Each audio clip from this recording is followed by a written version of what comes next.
राधे राधे दोस्तों, स्वागत है आपका वर्मा क्लासेस में। आज मैं आपको पढ़ाऊंगा नंबर सिस्टम। ये वह चैप्टर है जो आपके हर एक एग्जाम में आता है और इससे हर एग्जाम में कुछ ना कुछ क्वेश्चन जरूर पूछे जाते हैं।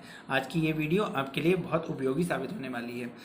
तो चलिए शुरू करते हैं नंबर सिस्टम। नंबर सिस्टम यानी कि संख्या पद्धति। संख्या पद्धति को पढ़ने के लिए हमें यह जानना बहुत ज़रूरी है कि संख्या पद्धति में जो संख्याएं प्रयोग की जाती हैं वो कितने प्रकार की होती हैं। तो आइए जानते हैं संख्याओं के प्रकार के बारे में। ये कुछ डेफिनेशंस मैं आपके लिए लाया हूँ। आप वीडियो को बीच में रोककर इसका स्क्रीनशॉट ले सकते हैं जो आपके लिए काम आएगा। सबसे पहले आता है नेचुरल नंबर्स यानी कि प्राकृतिक संख्याएं।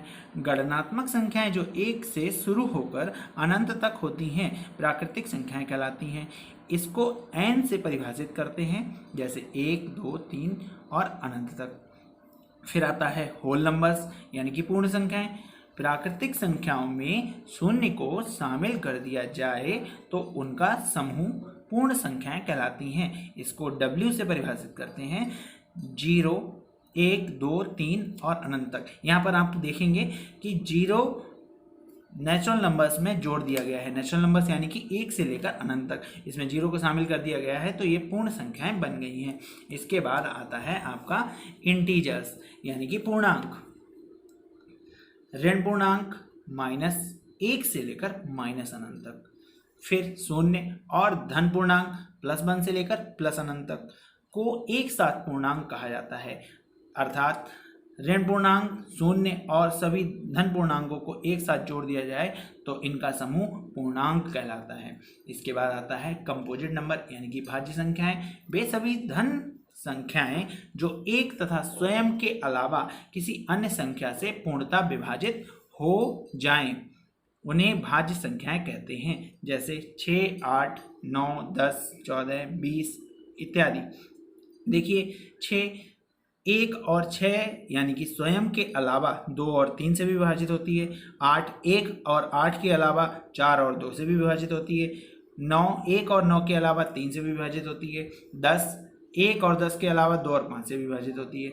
इसके बाद आता है प्राइम नंबर्स यानी कि अभाज्य संख्याएं। वे सभी संख्याएं जो एक तथा स्वयं के अलावा किसी अन्य संख्या से पूर्णतः विभाजित ना हो, उन्हें अभाज्य संख्याएं कहते हैं। जैसे 2, 3, 5, 7, 11 इत्यादि। यहाँ पर आप देखेंगे कि 2, 3, 5, 7 जो संख्याएं दे रखी हैं वो एक और स्वयं के अलावा किसी अन्य संख्या से विभाजित नहीं हो सकती। ऐसी संख्याएं अभाज्य संख्याएं कहलाती हैं। इसके बाद आता है को प्राइम नंबर्स यानी कि सह अभाज्य संख्याएं। संख्याओं के ऐसे जोड़े जिनमें एक के अतिरिक्त कोई अन्य गुणनखंड उभयनिष्ठ ना हो तो वे सह अभाज्य संख्याएं कहलाती हैं। या दूसरे शब्दों में कहें, संख्याओं का वह समूह जिसका मासा यानी कि HCF 1 होता है सह अभाज्य संख्याएं कहलाती हैं। जैसे 3 और 5, 4 और 7, 8 और 15, 15 और 17, 22 और 23। ये संख्याओं के वे समूह हैं जिनमें इनका मासा अगर निकालें तो वो 1 आएगा।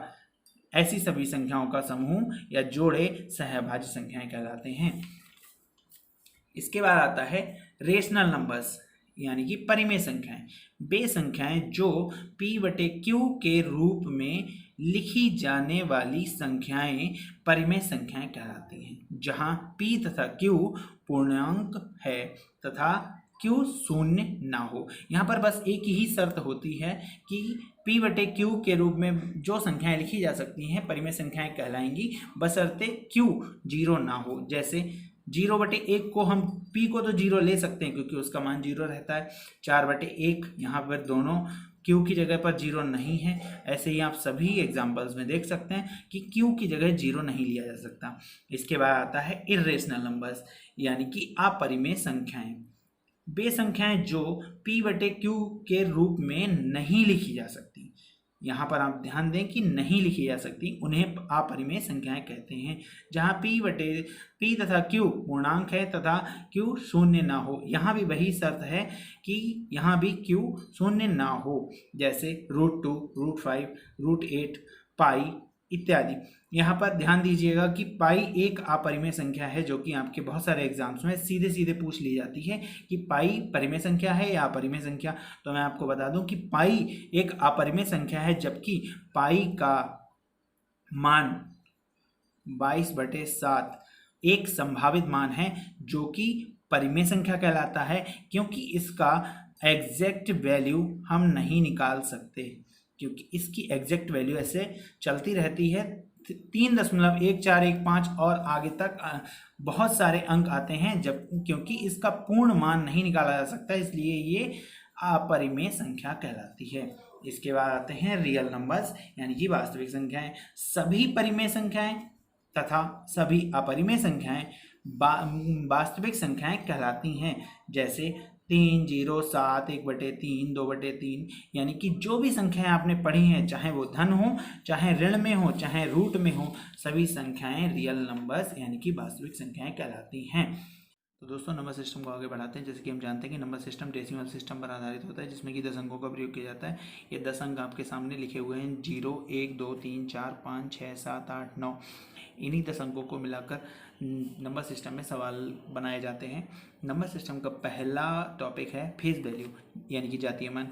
मैंने आपके सामने एक संख्या लिखी हुई है 4, 5, 6, 7। दी गई संख्या में 6 का जातीय मान क्या होगा? तो 6 का जातीय मान 6 ही होगा।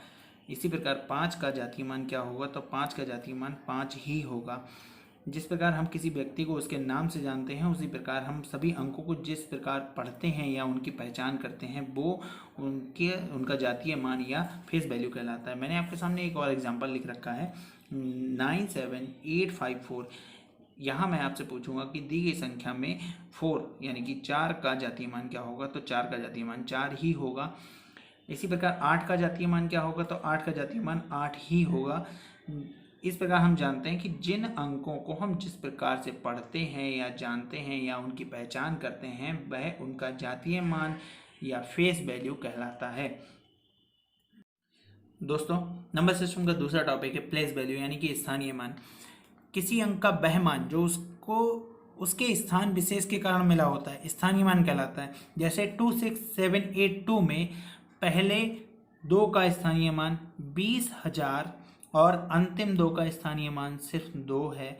ये इस प्रकार यह कहा जा सकता है कि एक संख्या में एक से अधिक बार आए अंक का वास्तविक मान तो समान होगा, जबकि उसका स्थानीय मान भिन्न भिन्न होगा। इसी संख्या में हम देखेंगे कि 8 का स्थानीय मान क्या होगा? तो 8 के बाद जितने भी डिजिट बचेंगे, जितने भी अंक बचेंगे, उनके आगे हम 0 लगाएंगे। तो 8 का स्थानीय मान 80 हो गया।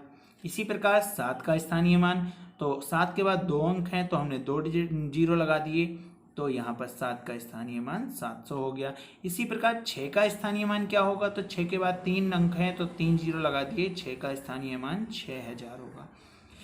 दोस्तों मैं आपके लिए दूसरा एक एग्जाम्पल लिखा है 5285। इसमें आपको बताना है कि पहले वाले 5 और अंतिम वाले 5 में अंतर कितना होगा। तो पहले वाले 5 का स्थानीय मान 5000 और अंतिम वाले 5 का स्थानीय मान 5। तो दोनों का अगर हमें अंतर लेना है तो 5000 - 5 = 4995। इस प्रकार हमें ये पता चलता है कि किसी भी दी गई संख्या के अंकों का स्थानीय मान अगर पूछा जाए तो उस संख्या में उस अंक का स्थान क्या है, यह उसके स्थानीय मान का निर्धारण करेगा। जिस भी संख्या में किसी भी अंक का स्थानीय मान पूछा जाएगा तो उसके बाद जितने भी अंक और लिखे होंगे उतने ही 0 हम उसके आगे लगा देंगे, तो वह उसका प्लेस वैल्यू या स्थानीय मान कहलाएगा। तो गाइज अगर पूरी वीडियो में आपको लगा हो कि ये वीडियो आपके लिए बेनिफिशियल है तो इसे लाइक करें, शेयर करें और अपने सुझाव कमेंट बॉक्स में ज़रूर लिखें। Thank you very much.